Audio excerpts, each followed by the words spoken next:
Hello and welcome back to the channel. This is part 2 of our July build where we are building an i7 7700K PC designed for music production and gaming. In part 1 there's a link in the description to that. I went over the parts list to talk about why I chose the parts, which parts was easy to choose, some other ones I had a little bit of to and fro and which ones I was going to choose. This is part 2. We're going to be going over the build today. I'm going to switch over to a quick time lapse of the build. There's a few things that were missed out, namely being the graphics card. I had to change it at the last minute due to a lack of stock in the UK of the card that I chose originally, but also because I thought I had a little bit of extra cash. I've upgraded it to GTX 1080, which was a wise choice. It looks great in the machine, as you can see. So yeah, we're going to fade off now to a quick time lapse, and then I'll talk about a few other issues that I had and problems I had to get over, and then we'll load up Ableton. I'll show you a quick track with some sounds and stuff, showing you how well it runs as a music production PC. The gaming side of it we've got covered anyway, we shouldn't really need to worry about that, but yeah. Okay, let's switch over to the quick time lapse.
Okay, there you have it.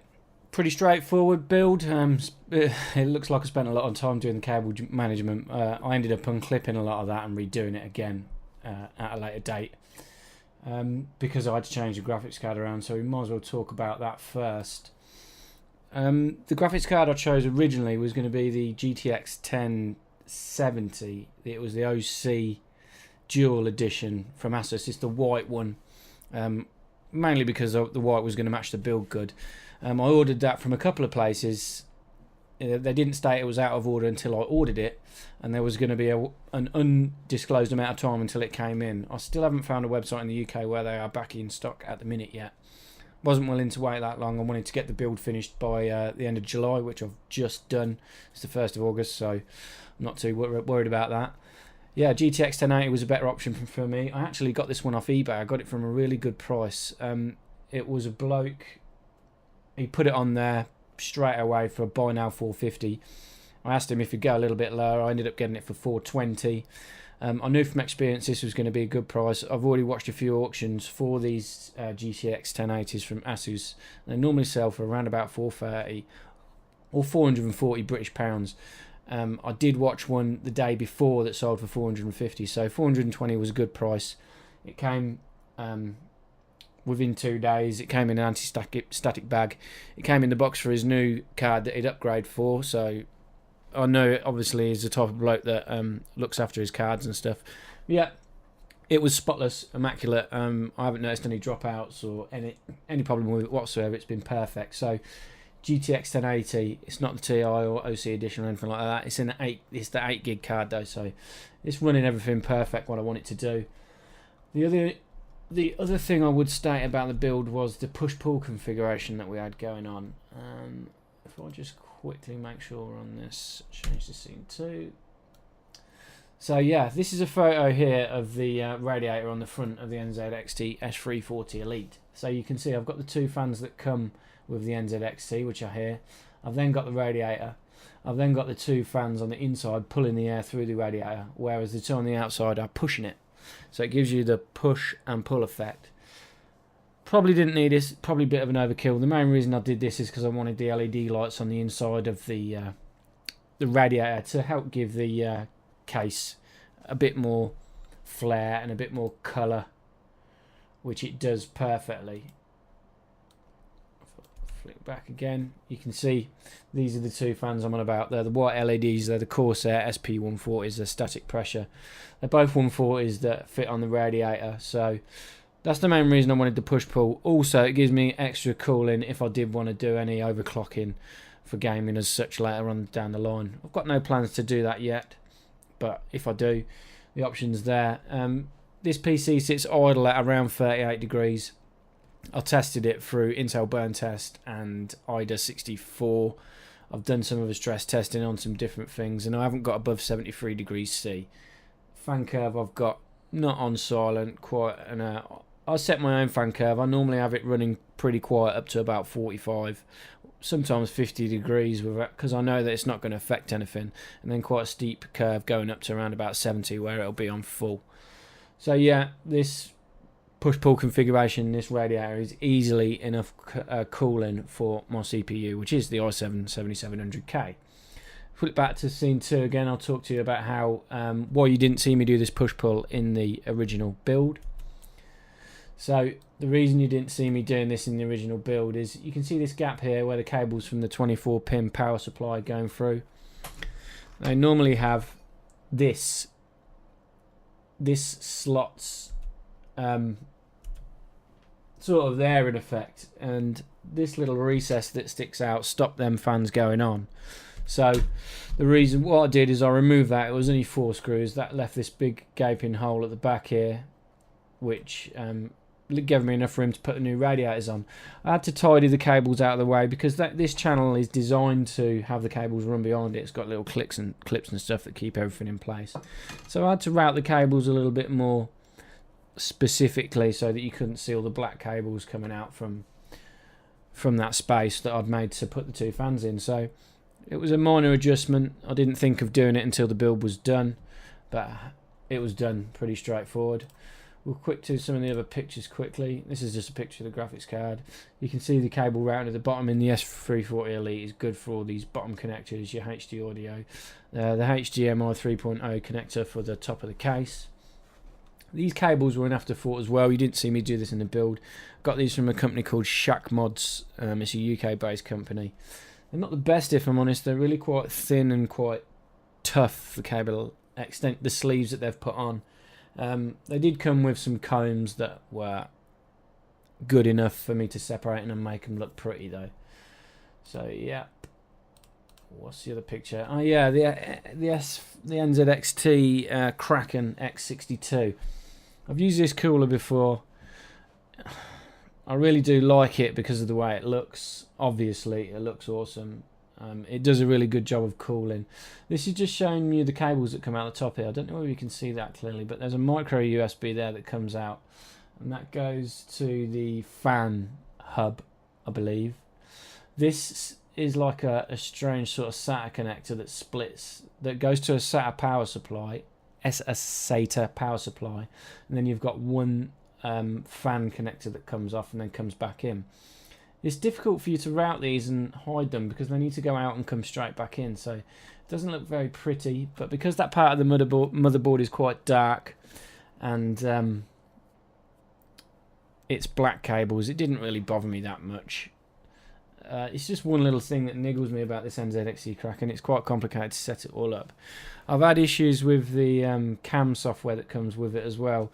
The main one being you use the cam software to set up what colours you want on the dial that spins round, and also you can control fan curves and stuff like that. The trouble I was having, that it was the fan controls that were pre-mapped inside the cam software were conflicting with my Q fan control inside the Asus BIOS, which I prefer to use. Neither of them were working when I had the cam software installed. The fans weren't responding to any of the curves that I drew in cam or in the Asus BIOS. So what I did is I set the colour up for the NZXT logo and the pattern that I wanted inside cam. I then installed it so I could use the fan Q control with inside the Asus UFEI BIOS, whichever one it is. I never remember which one it is. So again, it's a minor workaround that I had to get this to work.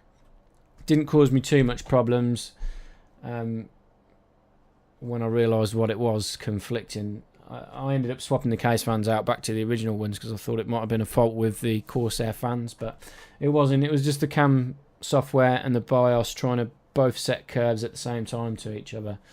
So yeah, just be aware if you do use an Asus motherboard and you're used to controlling the fans with the Q control inside the BIOS like I am, it may cause you problems when it comes to using that cam software. Maybe something that was specific to me, this motherboard, I do not know. I've never had that issue before. Let me know if you've had any other issues like that yourself. Leave comments in the bottom. So yeah, where are we at now? We might as well talk about the little set I've got going on in Ableton. I'm just going to switch over to this scene. Sorry that my XSplit keeps popping up. I haven't set the dual monitor up on this yet, so I'm just checking that everything's working and you're seeing it how I want you to see it. So yeah, this is a little set I've got going on in Ableton. It's just a basic copy of Sweet Harmony I've been trying to work out. I'll just play it for you.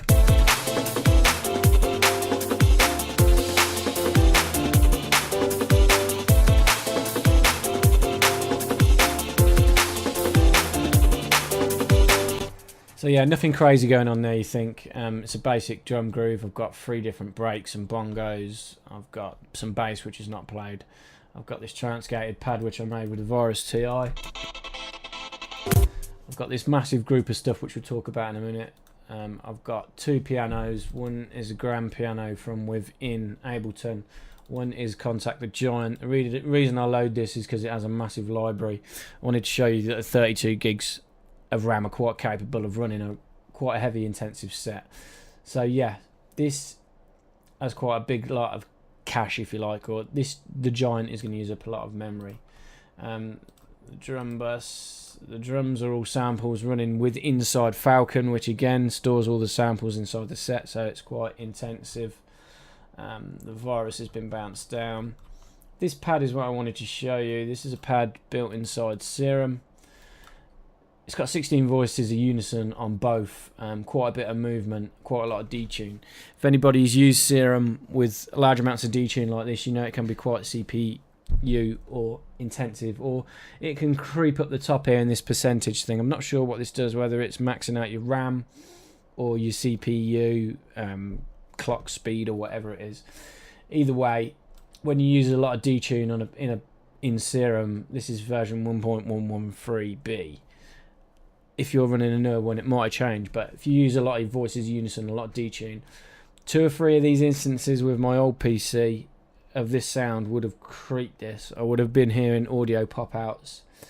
Yeah, and nasties that you're not going to want to hear. I used to have to bounce the audio down, or at least freeze the track to sort of free up the memory and give me a bit more space while I was working on tracks.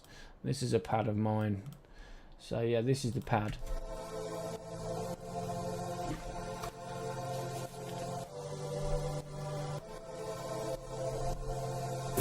Quite a wide pad. It's being sidechained a lot.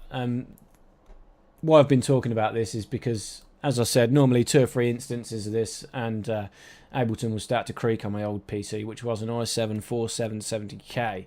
It had 32 gigabytes of RAM, but it was no slouch. So I just thought I'd let you know that the extra clock speed and the extra power that the 7th gen Intel CPUs have, i.e. the 7700K, which I'm running in this PC, this enables me to create this monster group here, which has got that pad with all that detuning on, and I've got 1, 2, 3, 4, 5, 6, 7, 8, 9, 10, 11, 12, 13, 14, 15 extra instances of it, all playing. You see the audio coming through all of them.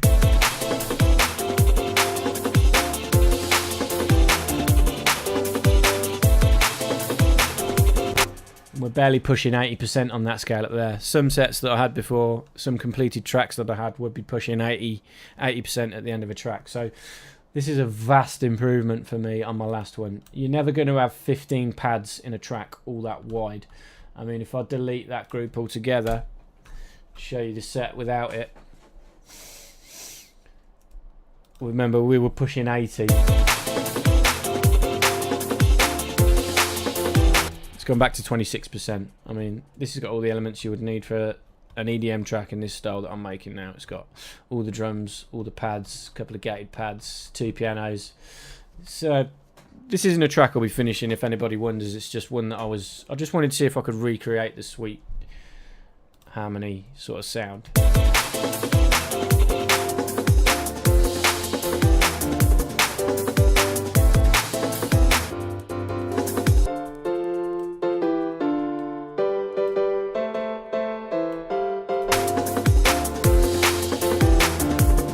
Sorry, I digressed there. Anyway, yes, I can recreate the sweet harmony. I worked out all the chords myself and just messed around. But yeah, so we've definitely proved that this machine is good for music production. I will do a test later on to work out whether that audio pops and creaking is down to memory. I'll probably remove one of the 16 gig sticks that I've got, just to test in case all them instances of Serum is working off the RAM and not the memory, not the CPU. If that's the case, I've got no worries anyway. I've got 2 more slots. I'll just buy 2 more 16 gig sticks and I'll have a 64 gig music production PC that can play all the latest titles at the spec that I want to be playing them at, which is 1080. My monitor is only 1080p. So it's 1920 by 1080 is what I play games at. I've just really got into PC gaming. I've bought Doom. It's running at, everything's on ultra and it's flying for 130 frames a second with this CPU. I haven't overclocked it. It's just got the standard boost turned on inside the Asus BIOS, which boosts it up to 4.5 gigahertz. So that'll sit at 60 degrees when I'm gaming. I didn't really want to do any gaming benchmarks. It's not something that I'm into personally yet. Let me know if you're interested. Anyway, I'm sure you're well aware this CPU was a complete success. The only thing I've got a slight niggling about is the noise. Because I've got so many fans in there, I've got 6 fans in the case, it is quite noisy. I mean, I do, when I'm making my music, I do generally use the monitors. It doesn't, you can't hear it over the sound of the monitors. I'm not one of these people that have it quite low. I like to hear what I'm doing. And when I do my mixing, my mix down, I generally do use these headphones. These are Sennheiser HD380 Pros. So the noise is not a massive issue for me. If it does bother me, honestly, I'm not bothered about just swapping the case out. I will quite happily get a Be Quiet case or one of the Cooler Master ones that are renowned for being quiet and just swap it all over. It doesn't bother me about doing stuff like that. As long as all the hardware is the same, it's not too much hassle. It's an hour and a half, 2 hours max, maybe swapping it out. But for now, yeah, this is working perfect for me. No issues whatsoever. Didn't have any troubles installing the Windows 10 or anything like that. No fan speed errors, nothing like that. It all went perfect. So my choice of parts I'm really, really happy with. Yeah, anyway, hope you enjoy it. My next build is going to be a remake of my other workstation that I had. I'm going to be building that in a darker case, something a bit more aggressive looking. That is an i7 6900K 8-core 16-thread beast. It's running on the X99 platform. That's going to be August, maybe September build. The reason I'm going to put it in another case is because I originally bought the Phantom NZXT Phantom 240. It's a bit outdated. It doesn't look good in there. It's got no shroud for the power supply. So yeah, that'll be the next build.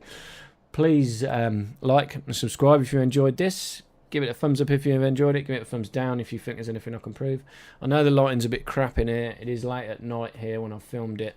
I've bought an LED lamp which is shining my face, but it's casting some shadows. I need some extra lighting for the back. But yeah, as I say, I'm new to this more intimate videos. Normally I just do my sound design where the screen takes control and I'm a little box in the corner like you just see in the other scene. But yeah, that's enough for now. Thanks for watching. Stay tuned for the next one. Cheers.